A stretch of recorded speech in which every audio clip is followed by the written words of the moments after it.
I'm Hope Duggar.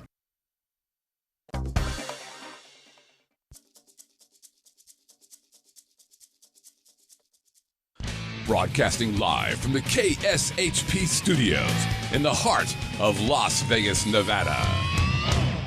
It's time to get on the right side of sports betting. It's time for the Odds Couple.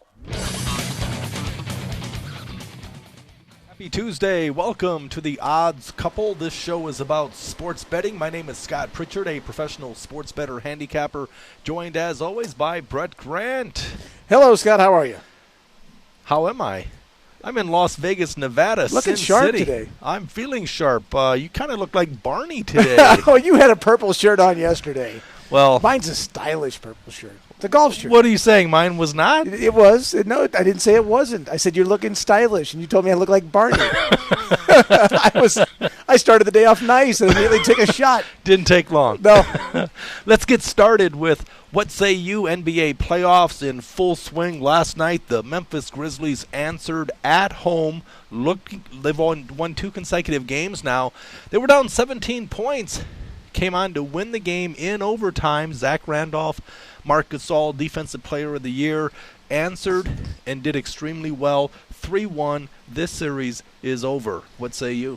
Well, I have a nice little future bet on this series, with the Grizzlies, thinking because of the injury to Russell Westbrook, it was a good spot to be on the Grizzlies against the Thunder. But, again, a great comeback by the Thunder. And then Kevin Durant just kind of lost. I think he lost his legs towards the end of the game. I think he was 1 of 9 in his last 9 shots, including he missed a layup at the end of the game, which ironically was the difference in the spread, which was a 5-point spread, right? Yes. With the Thunder getting 5. Yes. Durant had a layup to end the game, missed it, and the Grizzlies win the game by 6 points. The game had already been decided, but a game that the Thunder probably should have won. Again, these leads on the road, teams not able to hang on to big leads late in ball games.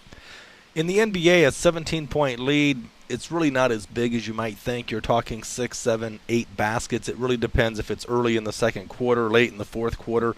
Unless you're playing the Golden State Warriors, then no lead is safe. The Denver Nuggets proved that when they overcame an 18-point deficit in the last 5 minutes to have an opportunity to tie with 11 seconds to go. And the Spurs, the very next game in Game 1, down 16 points to Golden State, 4 minutes to go, came back, forced overtime, ultimately won the game. This time of year, I've said it a million times, I like teams that are proven, teams that know how to win. And as much as I like teams like the Golden State Warriors, they're not proven. They lack experience. They're very young. They're going to be very good at this point. Teams like the Warriors have overachieved. But I want to get back to the Grizzlies.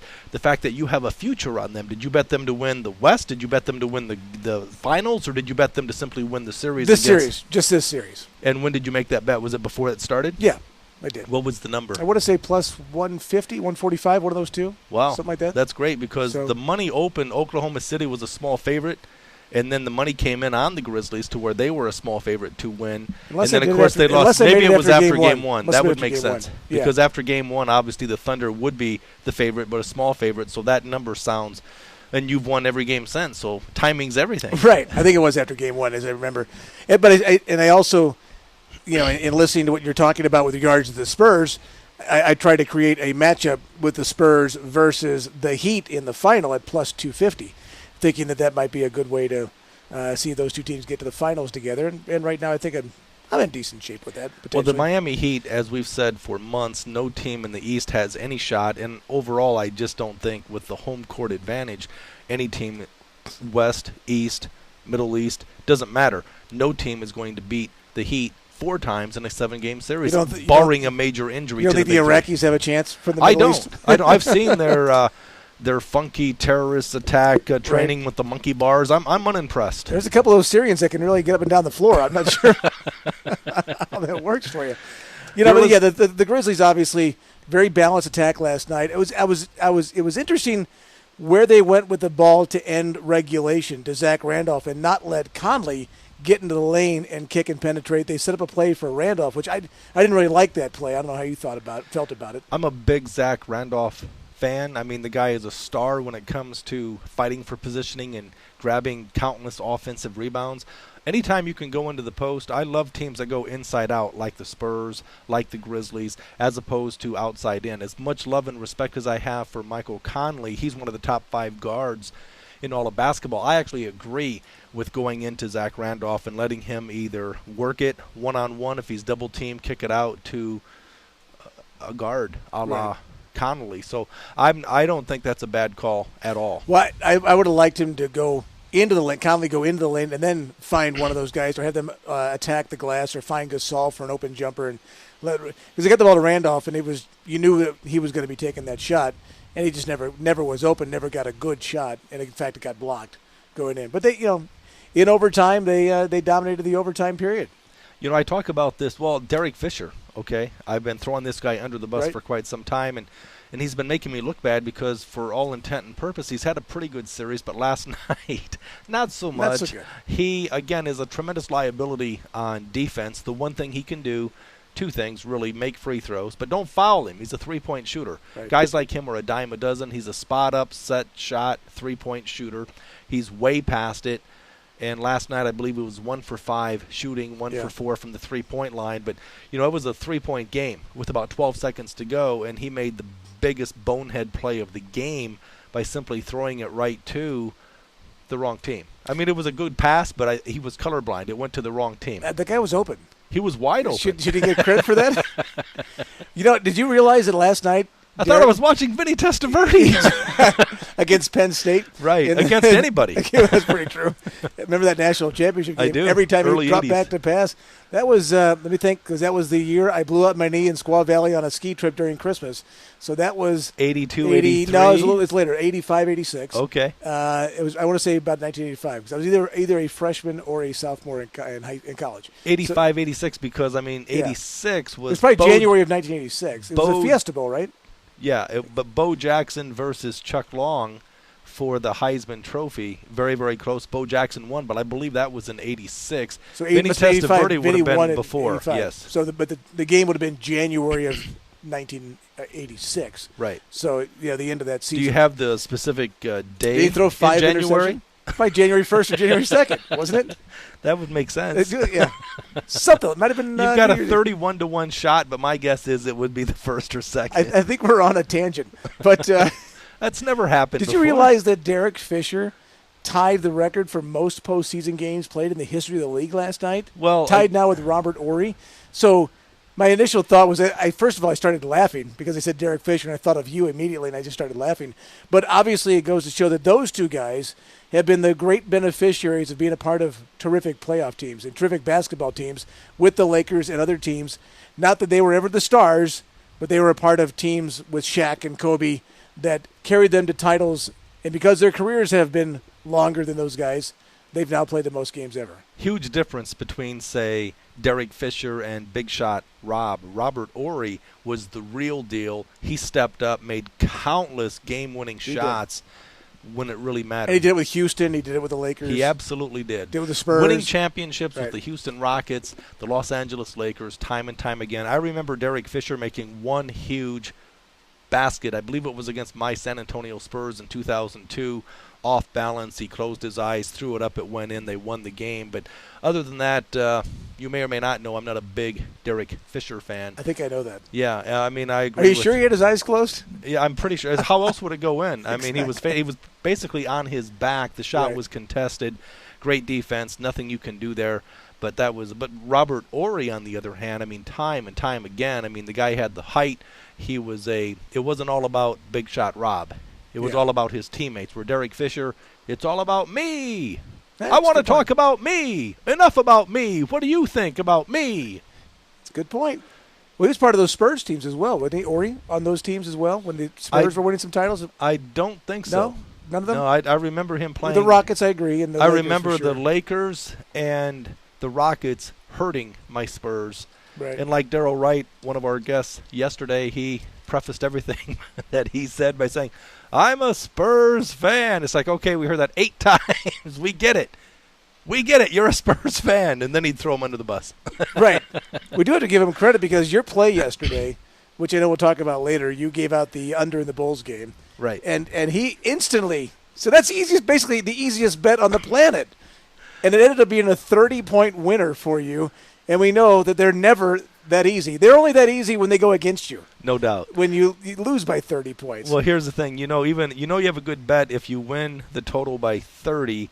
But I wanted to expand on that because Daryl, great guy, sports enthusiast. He's a NASCAR dude. Hard to take him seriously. I mean, he's a Tampa Bay Buccaneer fan, but I loved his logic. He had really thought about why he was a Tampa Bay Buccaneer fan. I love the guy. He's an outstanding headline comedian, one of 2 comics on the planet on George Carlin's label. But I do want to address what he had said because the point spread, whether it's the side or the total, is there to present a 50-50 proposition. Sportsbooks, they've built these mega resort hotel casinos betting that you cannot hit 52.4%, which is the break-even point. What makes you think that you can hit 50%? The idea is, I've said this many times, having done this for the past 30 years, there is no such thing as a lock. Locks are for doors. There is no such thing as a sucker play, especially if you think you are sticking it to the casino, because on your best day, as sharp as you can be, getting a half point and a half, the best of it, on your best day, you're going to hit 60%, which, again, long term, you're crushing, you're killing. So with all due respect to my good buddy Daryl Wright, for him to say, that's too easy. I mean, when I hear that in the sports book, it's like, wow, maybe I better evaluate my bet, because if a layman is thinking that it's a lock, I don't want to be on Joe Public's side. But in this case, obviously, I must have knew something, and it won by 30. If only they all could be this easy. Right. Back to Robert Horry real quick. He won 7 NBA titles. His last was as a member of the San Antonio Spurs. One time. He played for the Rockets. He played for the Lakers. He spent 5 years in San Antonio with them in the playoffs with stuff. But I don't titles. remember him winning championships with the Spurs, but he did win probably in 2007. Yep. He was on that team in 2007. Didn't play a lot that particular year. That was towards the end of his career, but he was a member of that team. But he averaged, what did he average? A couple of points in the playoffs that year. Well, again, just his leadership. 4 points a game in the postseason. His leadership and the fact that he was proven, unlike Derek Fisher, who just basically rode the coattails of Akeem Olajuwon, Shaquille O'Neal, and some guy named Kobe. Right. Well, and that's where, you look at these things. I mean, you realize there's only 9 players who've won 7 NBA titles or more. Robert Horry is one of those guys. You might go a long time to figure out all those guys, and if you didn't know a lot about the game, you'd say, okay, Wilt and, Bill Russell and all those guys and Magic, and you might go a long time before you got to Robert Horry. Well, it's true, and again, in the world of professional sports, a lot of people have a lot of respect for Big Shot Robert Horry, because, again, he made it about his teammates, and he stepped up and hit those big-time shots when the game was flat out on the line. We talked yesterday about the Defensive Player of the Year, Marc Gasol. Well, I was talking to Daryl. I thought it was entertaining because I said, wow, let the coaches decide who the player defensively of the year is instead of the media. What does the media know? Right. And they made Marc Gasol the Defensive Player of the Year, and yet last night they announced the first team, all defense. Marc Gasol not on the team. Oops. How about that?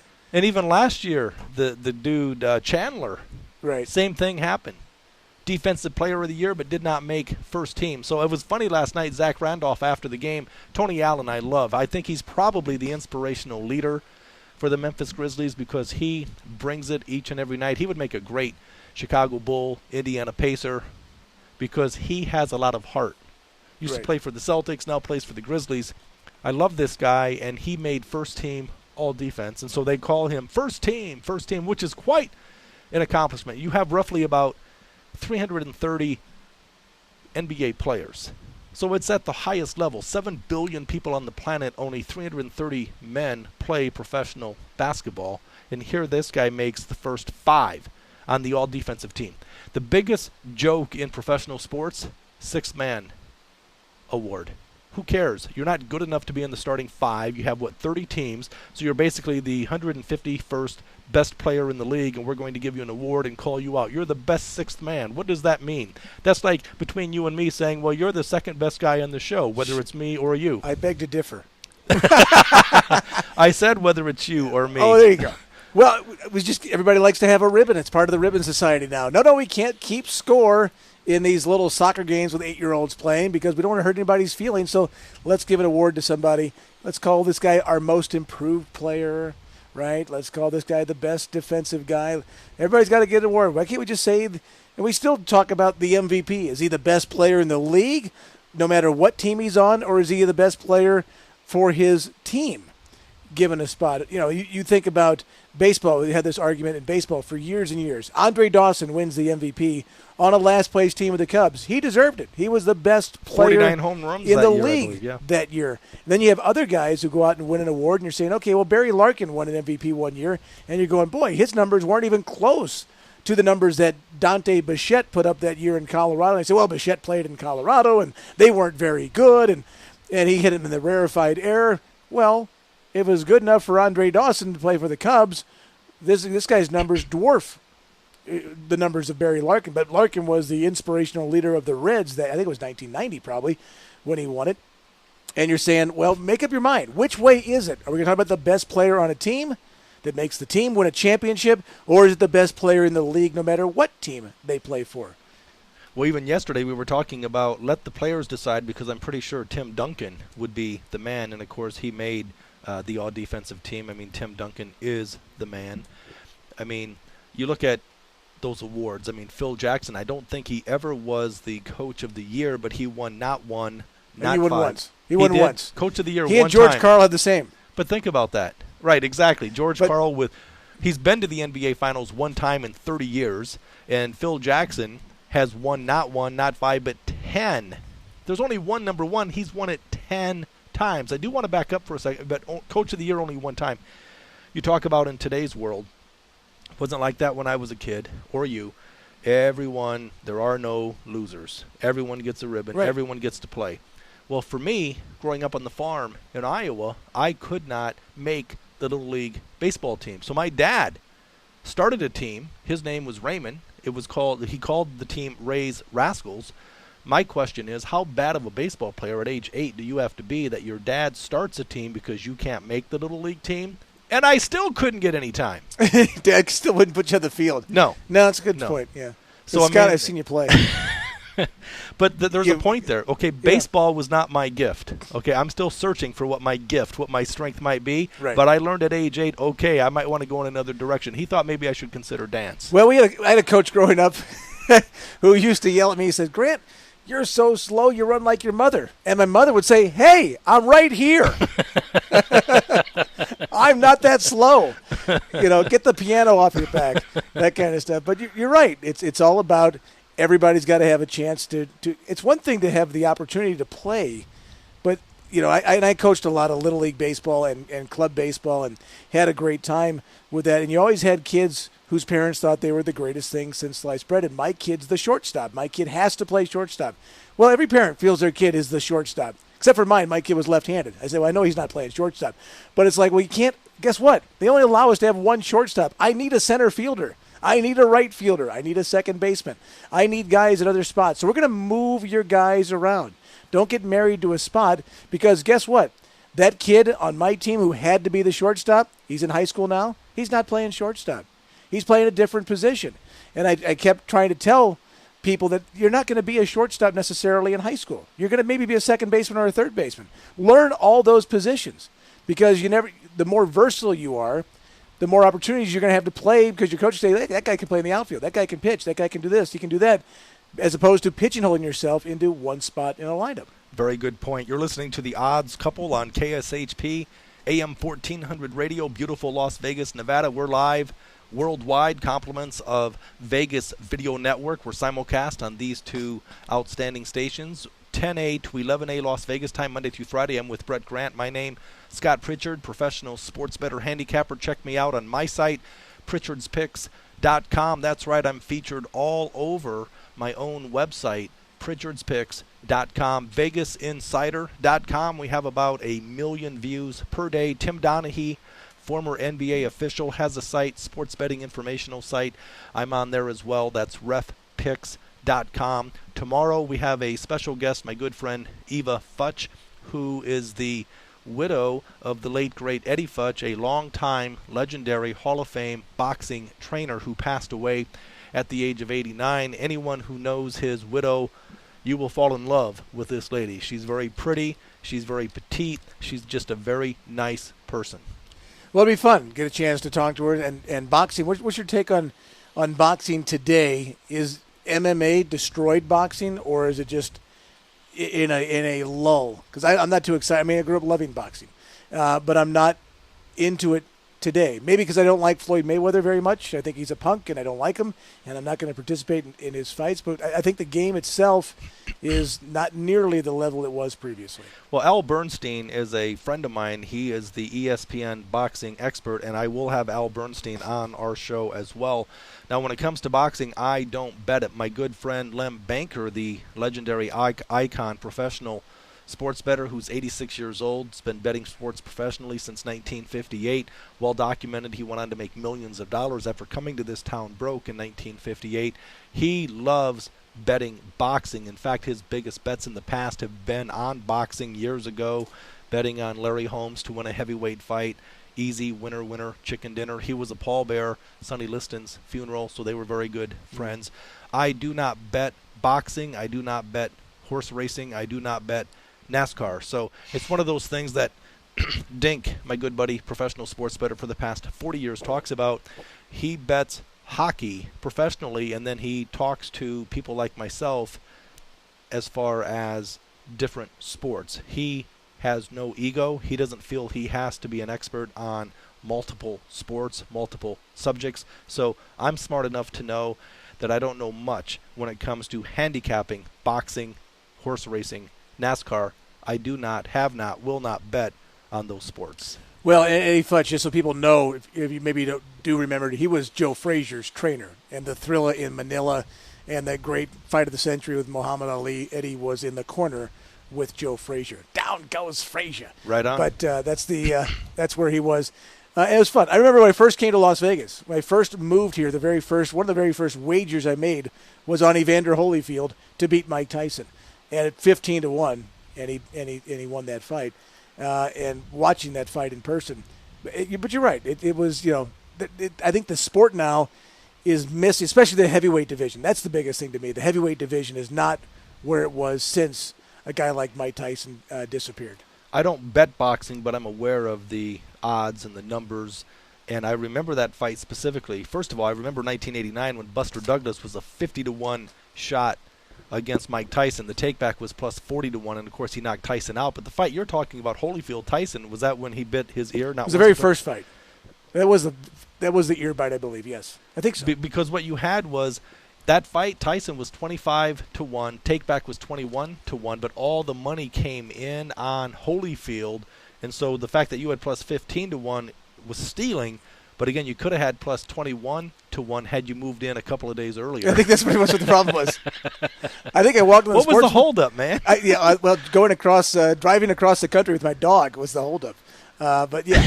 I think everyone has a moving to Las Vegas story. Mine, when I came out in April of '93, I remember thought I would do some bonding with my mom, so I did the U-Haul thing, and going through the Rocky Mountains of Denver in April of '93, she had respectfully said, listen, we should avoid the Rocky Mountains, and I said, no, it makes no sense. The shortest distance between two given points is a straight line, so we will attack our fear, and we will attack the mountains.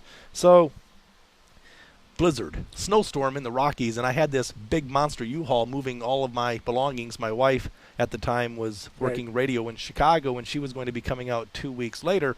But as I was going up the Rocky Mountains in a blizzard, I had it floored going 15 miles an hour, and she respectfully said, yeah, this is a lot quicker than going around the mountains. Well, the idea is you either take the northern route or the southern route. We went the southern way on the day after Halloween, so November 1st, and myself and my four brothers and a friend driving two cars and the dog across the country.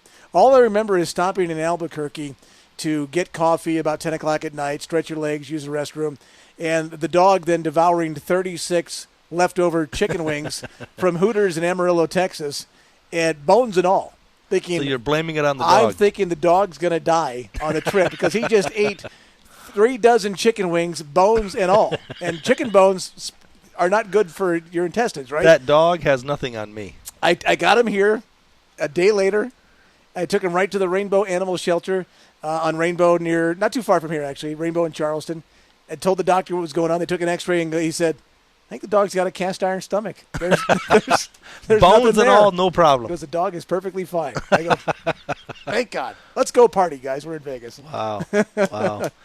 You're listening to The Odds Couple on KSHP AM 1400 radio, simulcast live and worldwide, Vegas Video Network. The studio line is open. We would love to hear from you.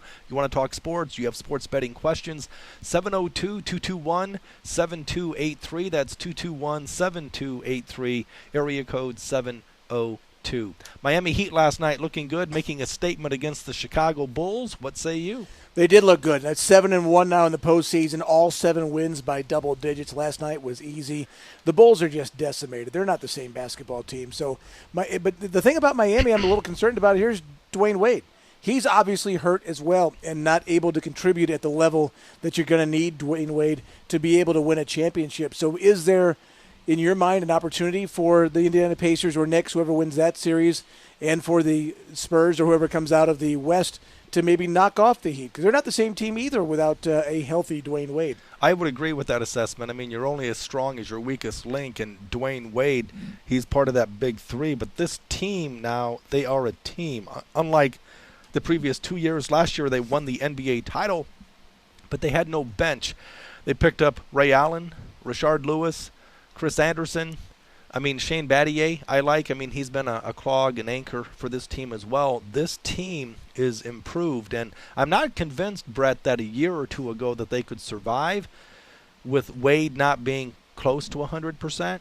But this year I think they're okay. The East is weak, and the West, I mean, again, they're a bit banged up with Russell Westbrook being down. You're looking at playing a number 2 San Antonio Spurs team, which as good as they are, they've been a bit vulnerable.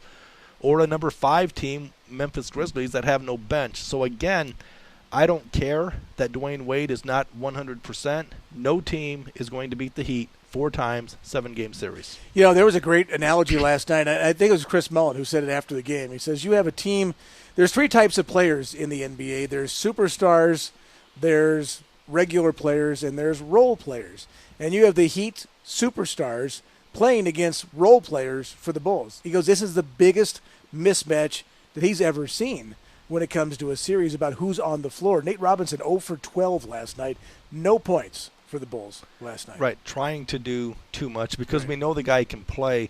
And we've seen, I love and respect the Chicago Bulls so much. They bring the energy, the effort. They are a well-coached, well-disciplined team. But at the end of the day, my friend, talent generally will win out. So the Bulls' hard work will beat talent when talent doesn't want to work or if talent takes a day off. But to sustain that and to win 4 times in a 7-game series, very, very challenging. We're seeing that now with the Chicago Bulls. Interesting now, the next game, the Miami Heat are favored by 14.5 points. In the playoff game in the second round, that's pretty happy. It's a big number, but the way things are going right now, it seems to be that they're just pulling away. They're like Secretariat in 1973 as the Bulls just get farther and farther. They won game 1, the Bulls did. They played them tougher in game 2, not so tough in game 3, horrible in game 4, and now you have game 5, and you're saying, what do the Bulls have left? They're battered and bruised and black and blue, and at some point you're going to say, we're packing it in. We can't win this series, so what kind of effort? Yeah, you'll see pride and you'll see that early in the first or second quarter, but if they fall behind by 10 points, are you going to see an effort in the second half? Yes, you will, because we're talking Chicago. They are facing elimination, but they're an eyelash away from being off for the rest of the summer. So obviously this series is over, but I also think the Memphis Grizzlies series is over. And I might be the only guy on the planet to say the San Antonio Spurs series. Don't kid yourself. Don't believe the hype. This series is over. And outside of San Antonio being the better team, having the talent, having won 4 NBA championships, I realize it's 2-2, but the Spurs are favored by 7 to 7.5 points. We're going to talk about this game as we step it up, bring in the wheel, not Wheel of Fortune. stakes are much higher than Wheel of Fortune. What do you have? I can't see. There's a very funny photo that our producer, executive producer Scott Whitty put in. There's a spur. He drew a spur. And also apparently a warrior, but it looks like it looks like a mad mother to me. Look at that. I'm not sure what that is, Scott. I'll take your word for it. So this is the part of the show where we spin to win. The professional sports bettor, successful sports bettor knows that you bet with your head, never your heart.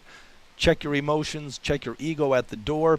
You must be able to make an argument for either team, okay? And that's what this is, spin to win. I am forced to make an argument for one team. Brett automatically has to make an argument for the other team because the smart sports bettor will bet with their head, not their heart. Who do I have? You have the Warriors.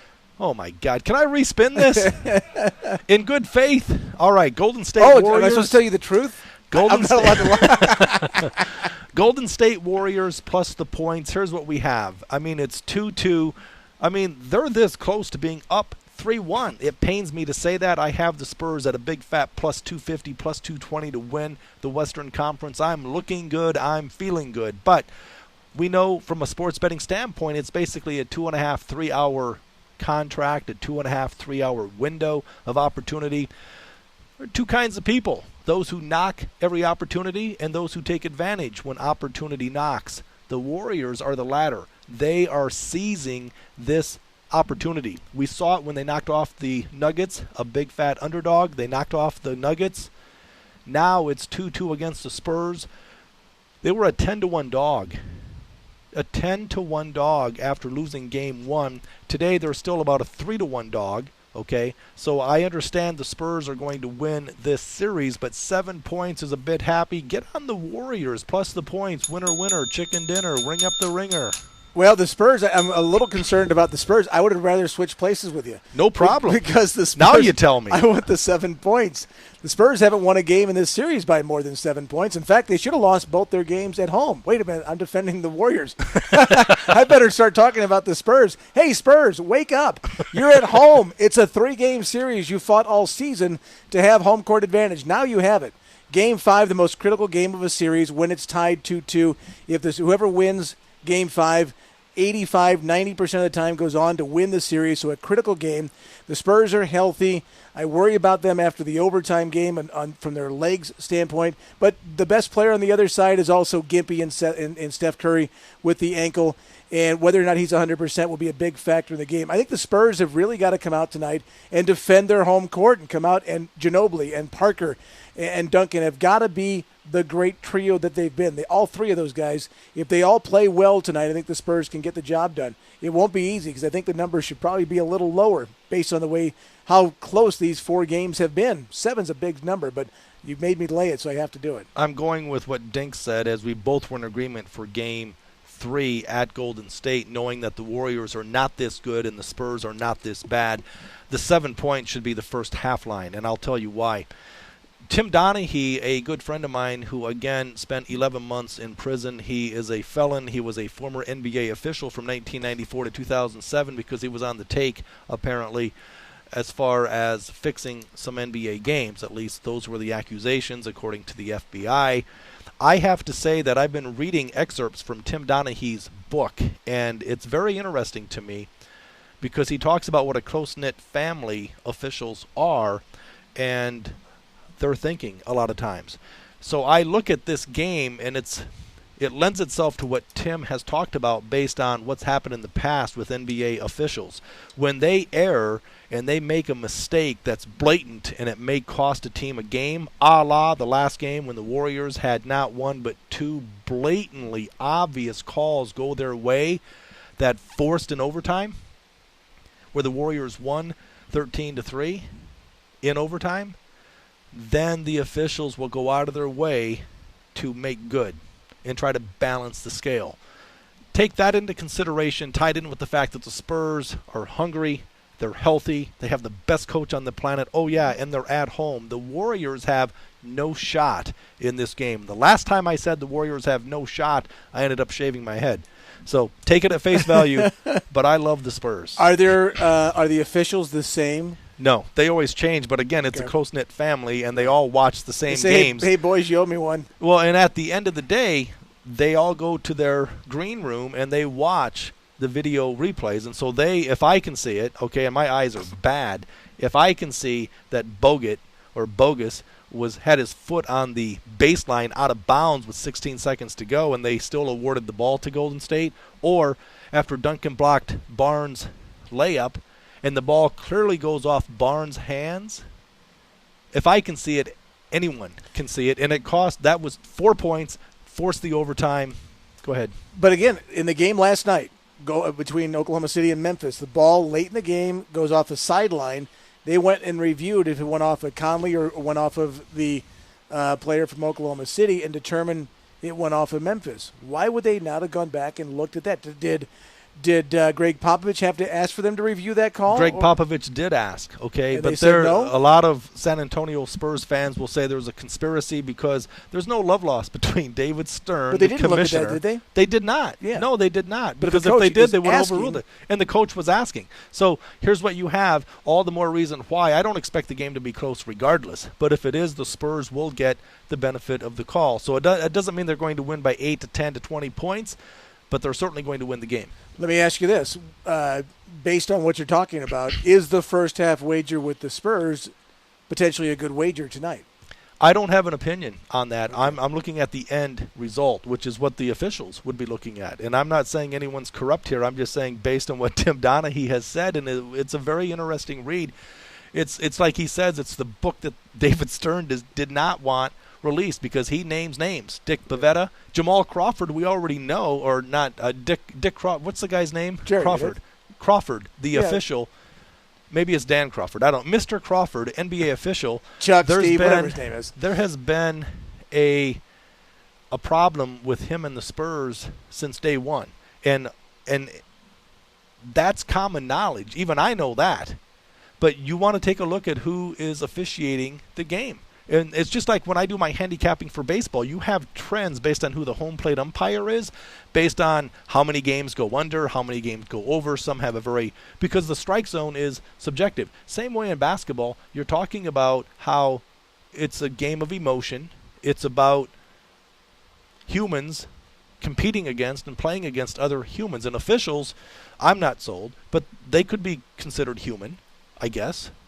I'm not a big fan of officials. Well, let's see if we can find out who the officials were. Well, I'll know who the officials are by game time, but I'm sure it's out now. It is, and let me look because I have. But Crawford is the one that always. Well, David Stern has had a bone to pick with Popovich and the Spurs. No love lost there, but everyone knows that. But it doesn't matter who the officials are tonight because again, they're all in bed together. You're listening to The Odds Couple. We're going to take a quick commercial break. We'll be right back.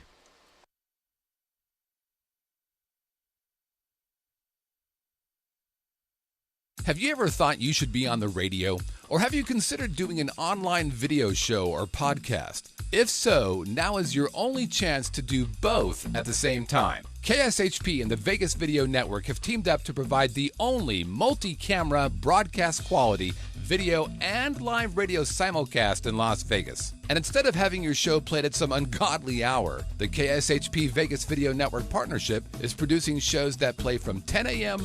to 3 p.m. Monday through Friday. Imagine having your own radio show broadcasting to the entire Las Vegas Valley, and combine that with an online presence that is viewed in all 50 states and 150 countries, both live and on demand. This is a first and an outstanding opportunity to give voice to your business, your ideas, and your talent. If you'd like your own show on KSHP and the Vegas Video Network, contact us today at 221-1200. That's 221-1200.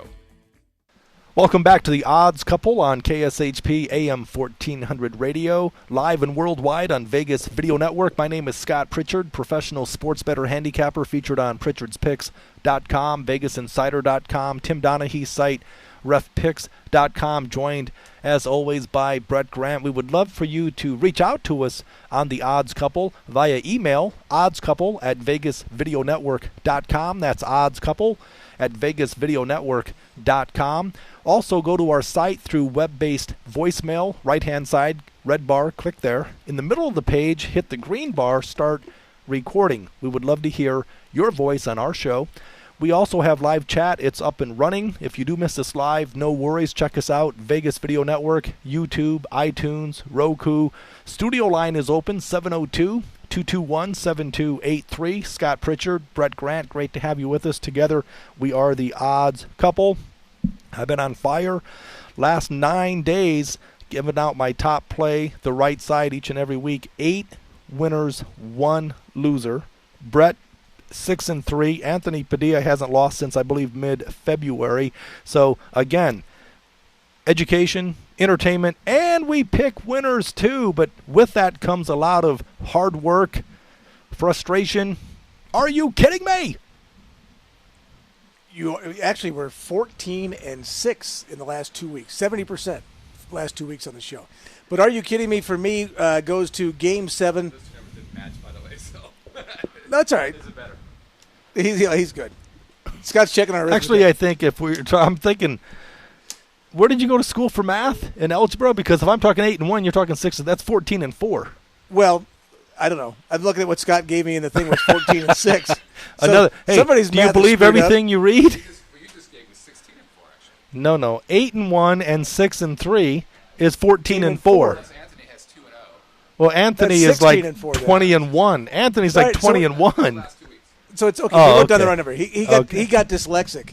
It should be 16-4, not 14-6. The live chat gave me those numbers. And I Okay, well, live chat's wrong. So it should be 16-4 in the last 2 weeks. So let's make that now 80%. Well, again, 80% is irrelevant because, again, 8 and 2 was 80%, but I'd rather be 800 and 200. Or actually, I'd rather be 600 and 400, 60% as opposed to 8. So short sample size, I'm not impressed. 16-4 is 16-4. Congratulations. We are handicapping gods. But again, don't hurt yourself patting yourself on the back there.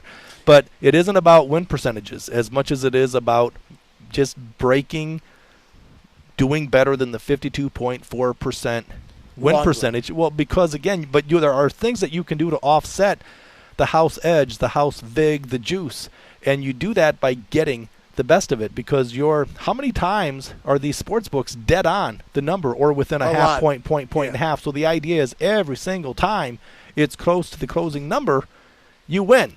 So your win percentage will increase considerably. But there's a difference between 600 winners, 400 losers, 60%, and say 80%, 8 and 2. I'd rather be 600 and 400 having 200 more winners than losers as opposed to just 6. Makes a lot of sense. All right, back to Are You Kidding Me? I got to go to we had a couple of Game 7s in the National Hockey League last night in an original 6 matchup between the Toronto Maple Leafs and the Boston Bruins. Original 6 meaning, I know you're not a hockey guy, the original 6 franchises of the National Hockey League. When they get together, there's a storied rivalry that dates back 100-plus years. The Toronto Maple Leafs had a 4-1 lead in the game. They had come back from a 3-1 deficit. They won Game 5 in Boston. They came back and won Game 6 at home. They lead now 4-1 with 13 minutes to go in Game 7 on the road in Boston. What happens? They give up a goal. Then Boston pulls their goalie. With about 2 minutes to go in the game, Boston scores again. And then 20 seconds later, Boston scores again. And they tie the game 4-4. They go into overtime, and Boston scores again to win the game 5-4.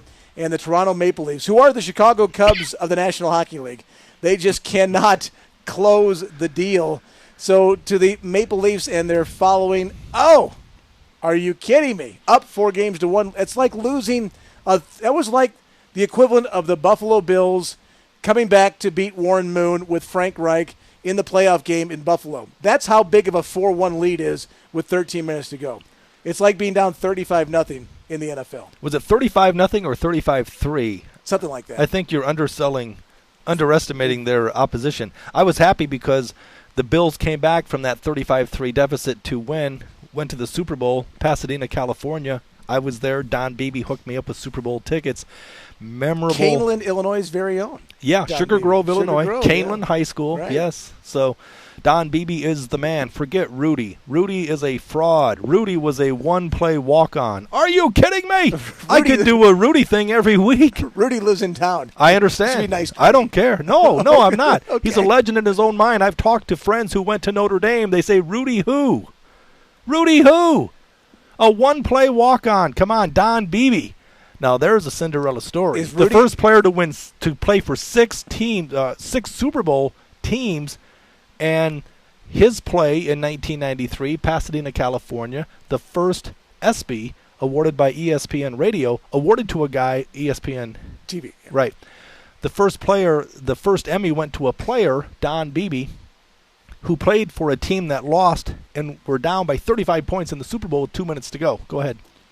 No, you're right. I was just going to say, is Rudy Who related to Cindy Lou Who? But my joke is long by. Well, timing's everything. I didn't give you a chance to speak up there. I didn't want to interrupt you. All right. Are you kidding me? Titus Young. The camera's looking at me like, who is Titus Young? I'm glad you asked.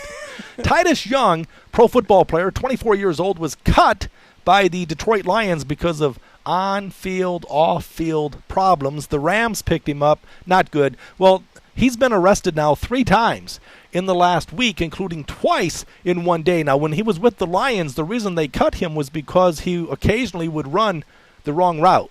Titus Young, arrested 3 times, 1 week, twice in one day. He was caught on foot by not 1 but 2 cops. Are you kidding me? No wonder the Lions cut this guy. He was caught by 2 cops? Caught by 2 cops by foot.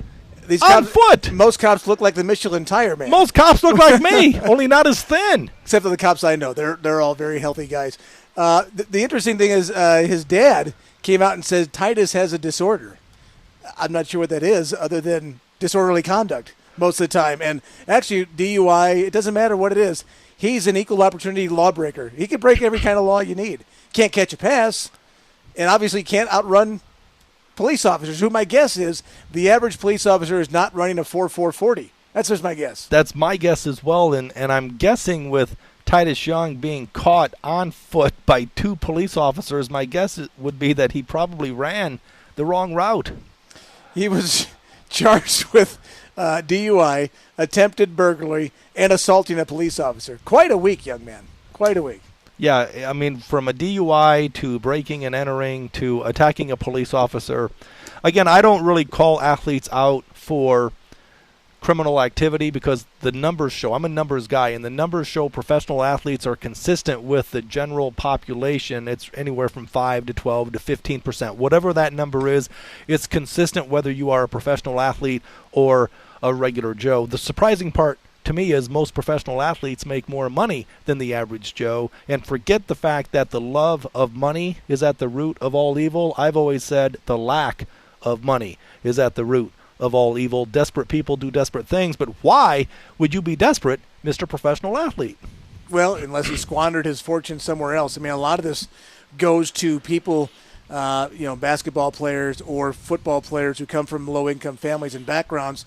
When they do cash that, they suddenly have their entourage of people. They do their best to take care of their moms and their families, and then they have a lot of hangers-on and a lot of people who take advantage of people who do have money, who take advantage of them, whether it's an investment banker who gets them involved in investments they shouldn't be involved in, restaurants and risky ventures, or it's people that suddenly you're trying to take care of 25 people. Instead of taking care of yourself and your immediate family, these guys overextend themselves thinking, Scott, the money's going to always be there when the average life of an NFL player is less than 5 years. Well, it's not just NFL players, it's athletes in general. And, Brett, I could not agree more with your assessment because it lends itself to the fact that money does not make you rich. Your ideas will make you rich. Mike Tyson was worth well over $300 million, filed bankruptcy. Evander Holyfield made a lot of money, lost everything. So again, money does not make you rich. Your ideas make you rich. Yeah, I think education's a big factor in a lot of this stuff as well, or lack thereof. Well, and lack thereof lends itself to our school system. I didn't learn squat in school about money. Financial education is really up to you. That's a good point, and it should be there. You're right. You're listening to The Odds Couple on KSHP AM 1400 Radio, live and worldwide on Vegas Video Network. Scott Pritchard, Brett Grant. I'm a professional sports bettor handicapper. Check out my site, pritchardspicks.com, vegasinsider.com, Ref Picks, Tim Donaghy's site. That's .com as well. This is the part of the show where Brett Grant and I together put money into your pocket as we put you on the right side.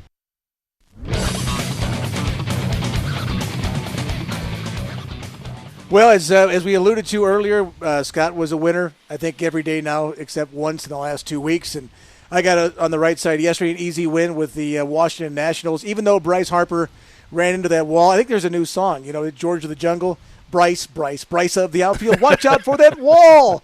And hopefully Bryce Harper, the Las Vegas native, will be all right. But he face-planted himself yesterday into the wall at Dodger Stadium, and hopefully he's going to be okay. But I'm going to go to my game today, which will be the Milwaukee Brewers in Pittsburgh to take on the Pittsburgh Pirates in a spot. This is a play against Kyle Loesch. He's been a hard luck pitcher for the Brewers. He's pitched well at times, but he's not getting the run support. And also he goes against a guy in Jeff Locke who's been pretty good for the Pirates. He's lost his last couple of starts, has Locke, but he beat the Cardinals. He lost a 5-4 decision. He lost a 3-2 decision. He's pitched very well. And getting now plus 104 at home, by the way, now a home underdog at plus 104. I like the Pirates. Kyle Loesch is just 1-4 on the year, a 3.53 ERA, a whip that's not as impressive as a typical Kyle Loesch whip, sitting at about 1.2. He's given up base runners, he's given up runs, and he's not getting run support. And a lot of that has to do with luck. I'm just going to take the Pirates and now get plus 104 at home against the Brewers.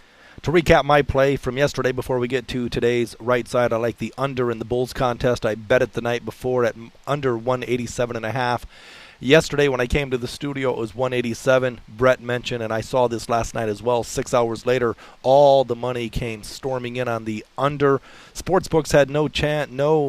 Again, this is important because you want to be on the move early or against it late. So the sportsbooks do not want to move the number because they open themselves up to get middled. Now it opened 188. I played under 187.5. I released under 187 on the air. It closed at tip-off 185. Now it ended up winning and covering by 30 points. Again, like I say, there was a reason why it moved. FTM, follow the money. It's your money. Respect it. Do you want to be on the move early, against it late? Now everyone was on the under, but why would you lay under 185 if you could have played under 187.5 or even 187? The idea is it's always about value, grinding, scalping, middling, finding opportunity, and pouncing on the sports books. Never feel sorry for the sports books. They couldn't care less about you. Don't ask me how I know. All right. They don't send you a Christmas card or a birthday card? They do not. No, they do not. And I'll get into that. Another, are you kidding me? I could make an entire hour per day, are you kidding me, on sportsbook ticket writers. All right, let's keep it moving. Right side today, I'm looking at the same game. You are. The Milwaukee Brewers on the road taking on the Pittsburgh Pirates. And you talk about the Brewer pitcher being a hard-luck pitcher, not getting any run support, and yet you talk about Locke, the lefty for the Pirates. He's been pitching extremely well. His whip, walks, hits per innings pitch, very competitive at 1.21. The Brewer pitcher coming in at 1.20. The over-under for this game is 7.5. I'm 8-1. My last 9 plays. I like the total for this game. I like under 7.5. It's 7.5 flat, meaning it's minus 10 cents, whether you like the over or the under. My money under the 7.5 in the Pittsburgh Pirate Milwaukee Brewer contest. Winner, winner, chicken dinner. All right, so we're on the same game, just different wagers, not against each other like we were last time. I have a lot of respect for you, Brett, because we're documenting our plays, and I make on average anywhere from 3 to 5 plays per day. So the idea is here that you have stepped up by taking dogs. I mean, I'm a dog player. I love taking pluses, but in the spirit of the show, if we're going to keep track of wins and losses, I'm not going to be taking $2 favorites or $1.50 favorites. I try to keep it around pick minus 10, minus 15, minus 20 cents tops. But you have manned up, and I know on a couple of occasions taking the Texas Rangers at a plus winner and taking the Chicago White Sox at a plus winner. If you go to VegasInsider.com, you'll see that 80% of my plays are, well, everything is time-stamped and documented, but I'm a dog player. It's really tough, I really believe, to make a living betting favorites. Minuses, I only deal in pluses. Now, if we're talking totals, you can put a number on anything. If I'm laying under 7.5 minus 10, something tells me it's going to go to 7.5 minus 15, 20, 25 cents. So, Brett Grant, Scott Pritchard, together we are the odds couple, Monday through Friday, KSHP AM 1400 radio, live and worldwide on Vegas Video Network. Good luck and goodbye.